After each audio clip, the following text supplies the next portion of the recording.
Digital footprints. We all have them. A virtual trail of where we've been, what we've said, what we've done. And unlike footprints in the sand, those digital footprints won't wash away overnight. In fact, many of them will follow us around for years to come, into social circles, job interviews, college applications, court cases, political campaigns, and even more. So the question we have to ask ourselves is, what kind of a footprint do you want to leave behind you?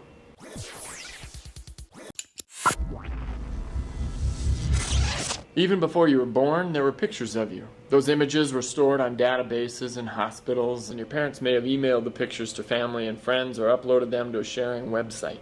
Similarly, there's probably images of you with your parents, siblings, grandparents, and even your crazy uncle from California. There might be videos of your first steps, first words, early soccer games, or swimming lessons. As you got older, you and your friends started taking pictures and videos and uploading them.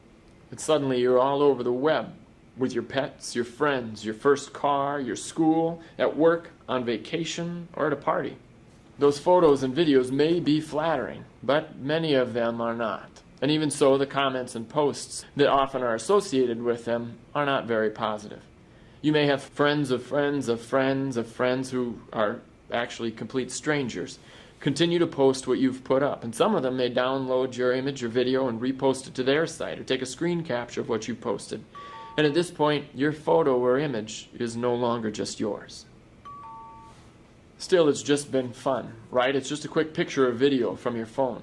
But that picture and video is full of data, and that data can often be used to pinpoint your exact location and the time that you were there. The more pictures you take, the easier it is for someone to find where you go to school, where you like to eat, hang out, work, or even where you live. It's a little creepy. And people, often teens and young adults, are posting this information to any number of social networking websites, where the settings often allow companies or even perfect strangers access to our personal information.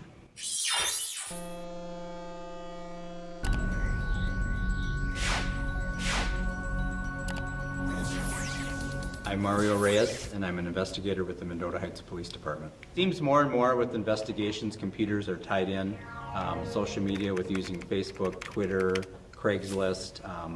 I know that like the burglars will sell property, they don't pawn it a lot of times, but they'll go to Craigslist. People that are involved in such crimes, they like to brag about them, so they'll talk about them on Facebook or show pictures of things that obviously are not what they should be putting on Facebook.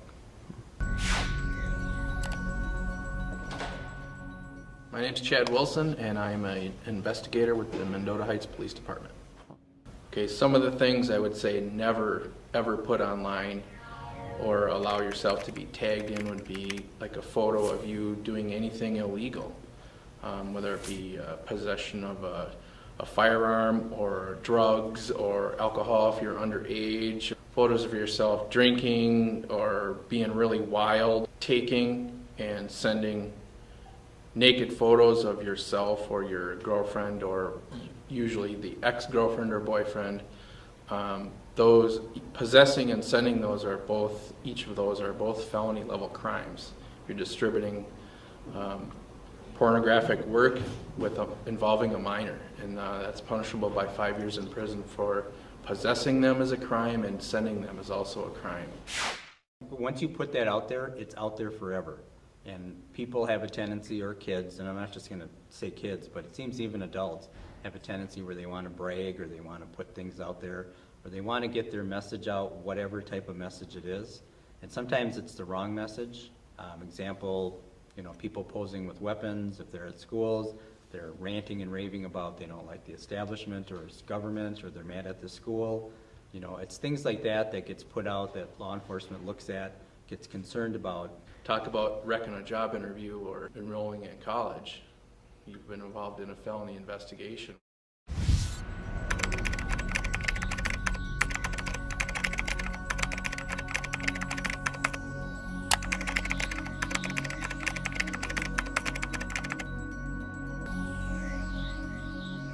My name is Kelsey Queering, and I work at the University of Minnesota Twin Cities in the Office of Admissions, where I work as an Assistant Director of Admissions.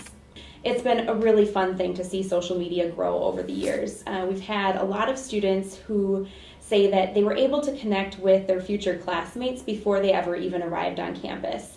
We have an admitted student group on Facebook that's always very popular, and we'll even have students who select their college roommates by meeting people on this Facebook group and finding someone who feels like a similar person that they'd really click with on campus. And so that's been a fun way that social media has definitely crossed into, quote unquote, the real world.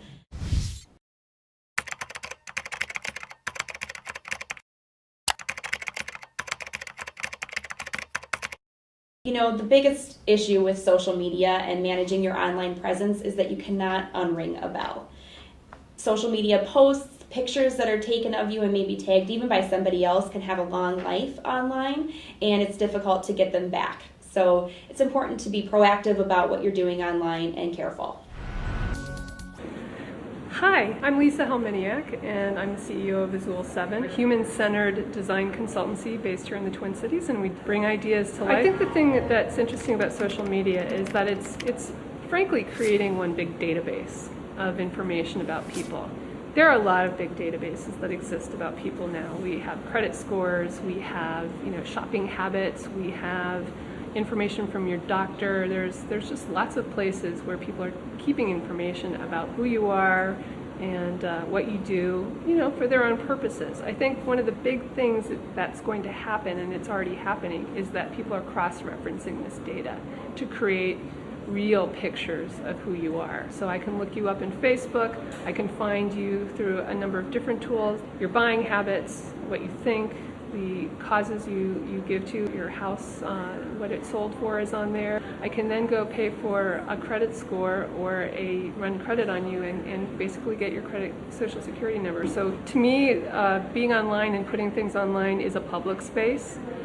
Even if you have your privacy settings to the highest level, in most cases people can get that information. Facebook changes their privacy settings on a regular basis. People buy each other out. Instagram and Facebook was a great example of that. When Facebook bought Instagram, they said, well, we have the right to use your Instagram photos for our advertisements now. That's a change in policy. You didn't sign up for that when you started on Instagram, and a lot of people dumped their accounts because of that. If somebody wants to work hard, they can get a full picture of you online.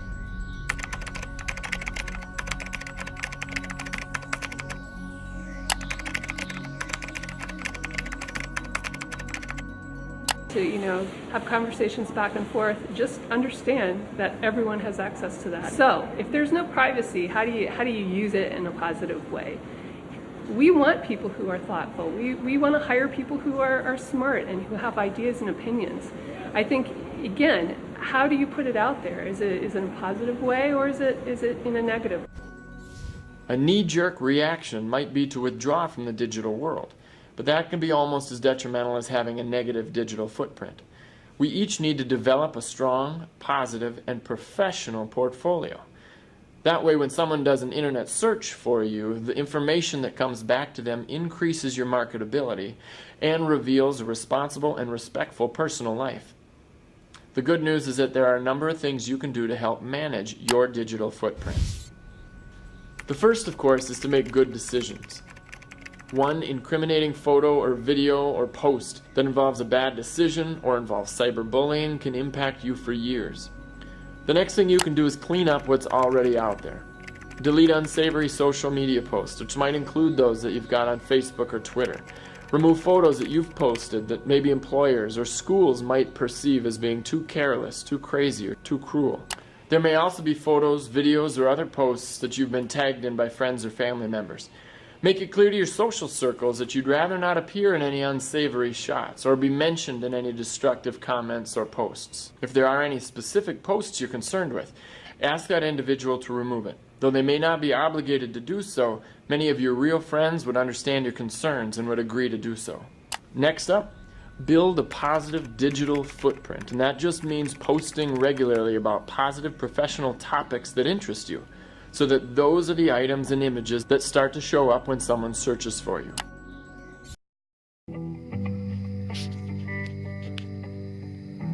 Everybody has a dream. I had mine. My dream was to play baseball for a university. My favorite university growing up as a kid. So every day I was there after school, you know, taking cuts, boom, boom, just taking cuts, just trying to, you know, get, I guess, cut closer to my dream, you know? So, you know, one day I come back, you know, from practice, and I run to the mailbox. I get a letter in the mail, you got accepted, you're on the baseball team, everything is going awesome. Finally, I got into my school of my choice, I'm playing baseball for it, you know, it's a dream come true. Everything is working so well. So here I am, just some small town kid at some big time university, and I'm just like wide-eyed going crazy, you know? Just having a ball with everything. So my first semester, one day after practice, you know, a bunch of the guys were going out to a party, and I'm like, all right, cool, you know, sounds like something to do. So here we are, we go to the party, you know, somebody hands me a beer. I'm like, okay, it's my first college party, you know, why not? So, you know, I take one down, boom, first beer. You know, he hands me another, oh, come on, keep going. All right, you know, boom, another one. And I probably had a few too many beers, and, you know, I'm starting to act dumb. I'm just like, oh, like, what's up, taking pictures, and got my beer. It's like, oh, you want that? Like, you know, just being dumb, because I'm drunk.